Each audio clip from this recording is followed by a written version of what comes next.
Thank you for joining me this morning on my commute to work and for riding along with me. Today, we're going to talk a little bit about my very first vehicle, my first truck I ever had. I'd say car, but it was a truck. So it was a 1986 Dodge Ram. Regular cab truck, 8-foot bed, and a little tiny 318 two-barrel V8. Now, I don't have any pictures of my 1986 Ram. Back then, there were no smartphones. I didn't always have a camera, but I did find some pictures of pretty much the same truck online, which I'll show you right now. So this, we called it the Blue Bomber, two-tone blue.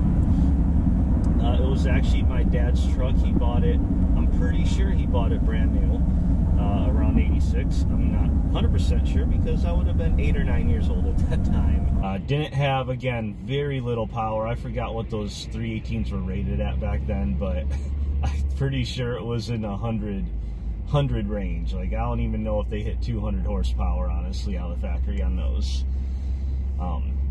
But my dad wasn't a racer. He wasn't a car guy. For him, it was just transportation. Until roughly 1988 or 89, when he bought himself a boat. He bought a roughly 20-footer inboard cabin, inboard motor.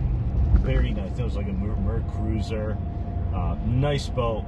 He loved fishing. That's pretty much all we ever used it for.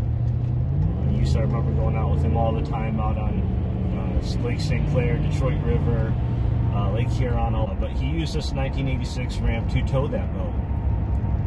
Didn't even have limited slip. It was a one-wheel peel. And I remember that truck struggled so much towing that boat. I just remember going down the road and the front end would be lifted so high. I was surprised how he was even able to steer the truck. That front end was just sticking way up in the air. Then getting the boat out of the water, oh my gosh, that was an adventure. I remember one time we were pulling a boat out of Lake St. Clair. I think it was like around the Metro Beach area, a dock somewhere out there. And that truck could not get traction. Obviously the ground is wet because we're pulling boats out of the water, so there's water all over. Could not get traction. That one wheel just kept spinning. He couldn't get the boat out. I think maybe that dock was just a little more of an incline than the other ones because usually he was able to get the boat out. This time, nope.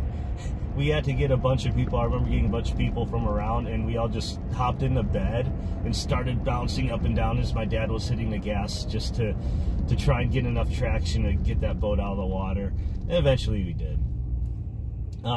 So obviously he needed something better. So eventually he bought himself a 93 Ram, which we will talk about that truck in the future as well. When he bought that Ram, he decided not to trade in the 86. He decided to keep it because the next year I was going to be 16 and I'd be driving and I needed a vehicle. So he decided, hey, I'll just keep this 86 around. It was paid off. He'd keep it and give it to me when I turned 16. And so it sat at the house for a while, and then the day I turned 16, I remember how I had to work that day, and my dad picked me up from work. I had him take me straight to the Secretary of State in Michigan, got my license, got home, got in the truck. It was mine. I took it, drove it away. And the very first day I had that truck, I dented it. This is kind of funny. I mean, an experience. I mean, I drove quite a bit with my learning permit, because I got my learner's permit like as soon as I was eligible for it when I turned 15. So I spent a lot of time driving my dad's 93 Ram, and he let me take the 86 Ram around. Driving that with him. My mom had a boat, as in a 1977 Ford Thunderbird. I would drive that around in the streets of Hamtramck, which are tight and narrow. I remember she always said, like, if you can drive this thing in Hamtramck, you can pretty much drive any car anywhere. And I feel that's true. except for my very first day driving my 86 Ram, when I was backing up out of the driveway at my mom's house, and it was kind of a fenced-in driveway, and started turning too soon as I was reversing and swung my front fender right into the fence post, because I was looking behind me and not looking in front and not paying attention, and didn't even think, like, oh wait, when you start turning the car, the front end will swing out a little bit. So yeah, that happened on the very first day I had my license when I was 16 in my 86 Ram. Anyway, I didn't get into very much trouble with this 86 Ram. I really didn't do any modding to it. I didn't do really hardly anything at all. I was just driving for the first time on my own. I'm glad I had that truck, because had it had more power, I would have been in a ton of trouble with it. But that truck, I swear, you couldn't get that one wheel to spin if you were on ice, or pulling a boat out of the water. Then it don't spin. But other than that, yeah, no power whatsoever. That thing was a dog. It was so bad. The only mods I did to it was stereo system. Anyway, that was the only mod I did on that truck. And I ended up having that truck for, say, a little less than a year. My dad ended up replacing his 93 Ram with something different. So then the circle of life with the trucks went to me. And we will talk about that truck in another video. So the 86 Ram, great truck, blue bomber, no power, 318 2-barrel. I definitely suggest for anyone with kids, if you're giving a kid a first vehicle, do not give them a fast car. Don't give them a Hellcat. That's just stupid. Give them something slow, something that they can't get in trouble with. Because I would have gotten a lot of trouble. And honestly, I did get in a lot of trouble in the next vehicle I had. So whatever happened to the blue bomber? Well, my dad ended up giving it away in trade for some work on another vehicle. I forgot exactly what the deal was, but there was like a local shop. Did some work for him. And I guess that truck wasn't worth very much, so my dad traded it. And maybe he sold it. I had no idea what happened with that.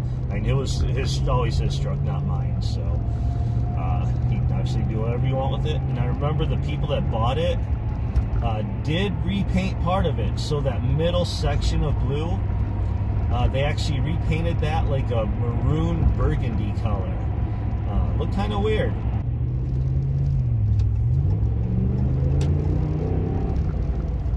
And that's the story of my first vehicle, my first Ram, first of many. That started quite a succession, as currently I'm driving a 2017 Ram.